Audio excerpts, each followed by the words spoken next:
Before I start to share my own story, I want to share with you my recent two experiences. Recently, I received a waiver for my daughter.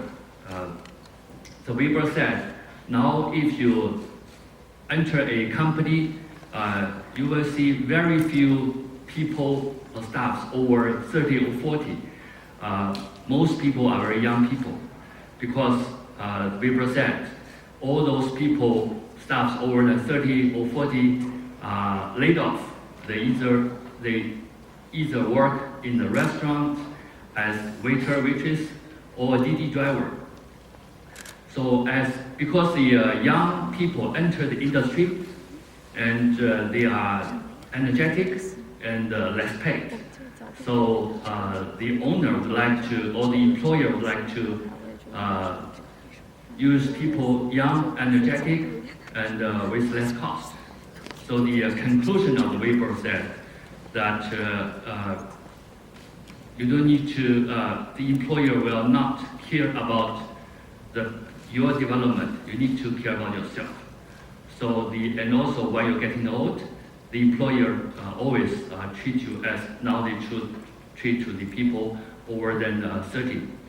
So I had some discussion with my daughter that to a certain degree, I agree to the conclusion that if you enter a company, major workforces are young people, and see less old people. So people at my age in the company, if you see, will be a rare animal or rare species.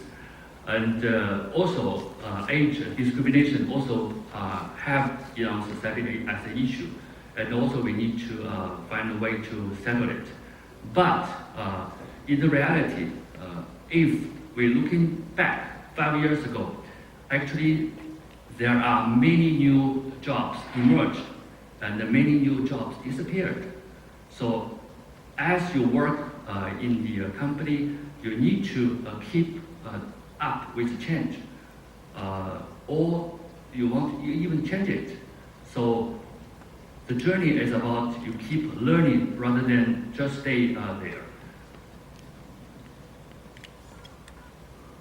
My second experience recently happened in my industry, which I'm working on, veterinary industry.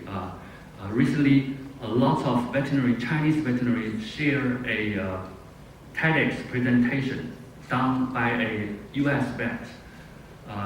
Dr. Bolden in the TEDx presentation said that after 10 years of hard work in the study in the veterinary schools, and she became a qualified vet, but with a loan of over $280,000 US. And also in the daily work, she faced a lot of very high pressure in work.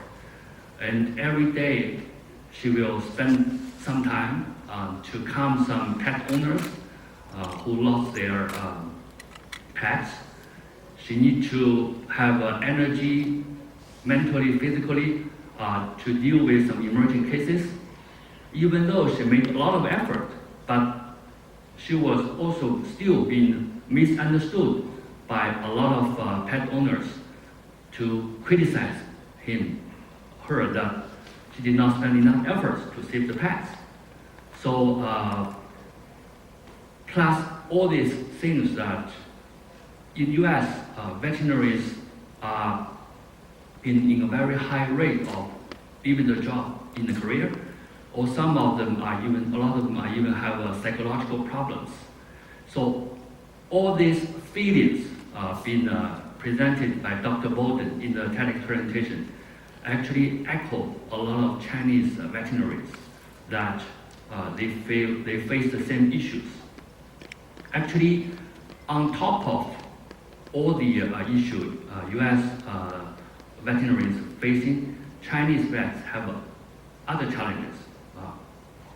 One of the key issues is that they have to invest a lot of efforts to accumulate their knowledge on clinical skills, because in China, small medical education only developed in recent 10 years.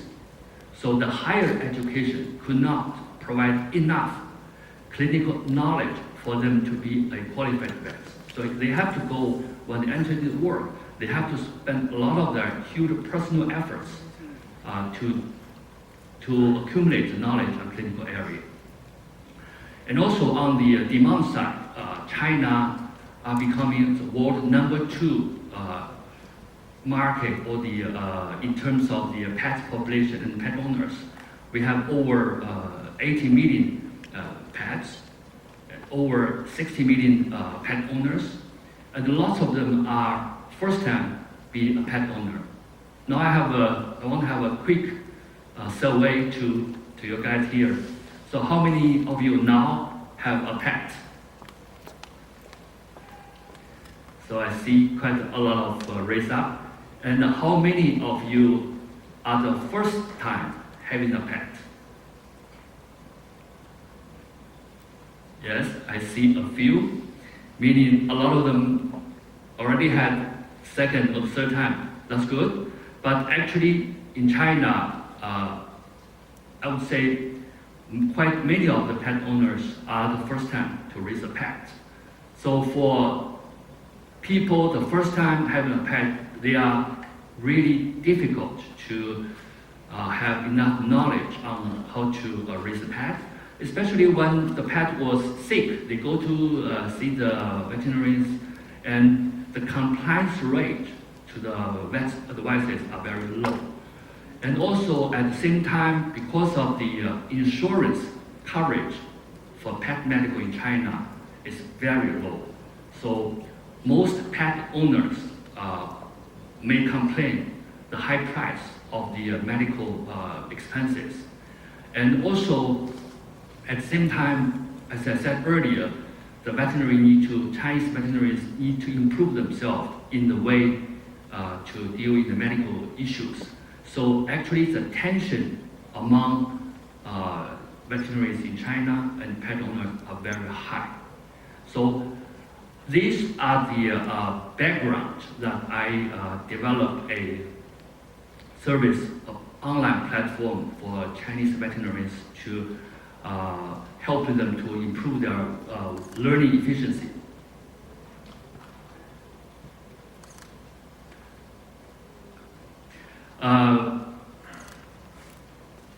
So 5 years ago, I developed an online veterinary service platform aimed to help the Chinese veterinary to improve themselves in the area. Actually, the challenge of this work is huge. One, for me, it was at the time I was over 50 to create a new platform. And secondly, I work in the multinational company for over 20 years as a professional manager. So how to change myself from a professional manager to an entrepreneur. So this is also a challenge.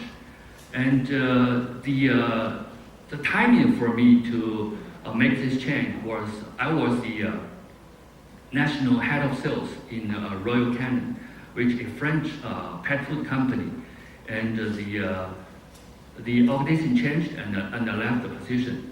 And the company has been already in the market for over 10 years and becoming the #1 brand in the pet food area.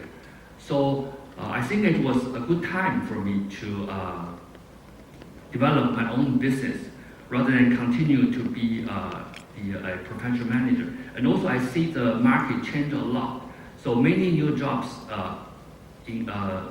disappeared and also many new jobs appeared, emerged. And I want to do something differently. So 5 years ago, I made this apps on the helping the veterinary to improve their learnings. So the challenge for me is, as I said, the age for me and also the product format. So, but I think through 5 years effort, we make a very strong platform, and we are now the #1 in China for veterinary learning and service platform. And every week we have over 10,000 veterinarians and nurses using our platform to improve themselves. So to summarize what I did and what I learned from this, which may help to have a career development. So, so number one, what I want to share that when you plan to change a career and to select an area which is still very new at the very beginning, but could be a bigger, prosperous future. So when I've been head of national sales in the pet food company, so I see the pet food getting bigger and bigger, and I know people start to giving pets good food, but I know gradually they will spend more effort on caring the pet's health. And also, I had a very deep impression of one of my market visits to one clinic hospital to talk with a Chinese veterinary. And he told me that he would rather need more knowledge on diagnostic, on dermatology, a skin disease, rather than a good food. So I know there's a need here on the veterinary knowledge. And also, 5 years ago, the veterinary service market is very small. But as I said, when people care about the pet health, and eventually it's going to be a bigger market. Now, this is the market we are working on is a very competitive market. Every year, there's new entry in the market. But as we enter earlier, and through the 5 years, we accumulate a high competition barrier in terms of content and technology. Number two, use new approaches on doing things, all the methodologies in the work. So before I sell packaged consumer goods, and when I try to create something new, I think I want to create something differently, which number one is the content, which is education, and number two, through an online module. Because if you always try to use an old way, you just copy the other way of doing things. And also 4 years ago, we, with our app, we introduced the online live stream, which is the live stream webinar courses, which I think this is much more efficient, effective on broadcast knowledge. And now we see the online courses are very popular and very normal and widely used, especially after the COVID-19 situation. But if you're looking back, 5 years ago, we are quite a pioneer on introducing online solutions on education. The third is that all experience are good experience. In my working as a professional manager in the multinational company, I joined a lot of team development on building the business from small to large size, and also introduced a lot of new brands in the market, which helped me when I set up my own business to create our own brands, Zhuoqiu. And also I practiced the team management, which I gained experience in other operations. And also when I met problems, so I always pick up the phone and call my previous colleagues for help. Risk and all the legal management, all this experience I gained from my previous work experience. Last but not least, try to work in some area which is meaningful for the society, because all the jobs are challenging and difficult around. But if it helps and meaningful, I think it helps you to be persistent. Last 5 years, we had a lot of difficulties in working on develop the business.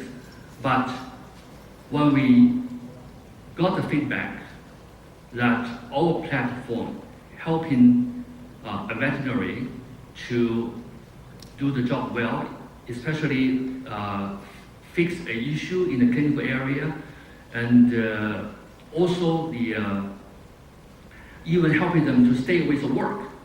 We feel that our job is a meaningful job for the people and for society.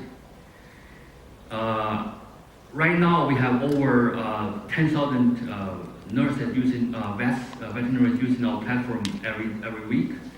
And if every veterinaries every year can help 200 pets or small animals to improve their health conditions, we help over 2 million animals to have better life a year, and over 100 million pet owners to live a better life with the pets. So we think the meaningful job, meaningful for society, can help you to be persistent. So in summary, when you plan your career, try to start with something new, but eventually could be big.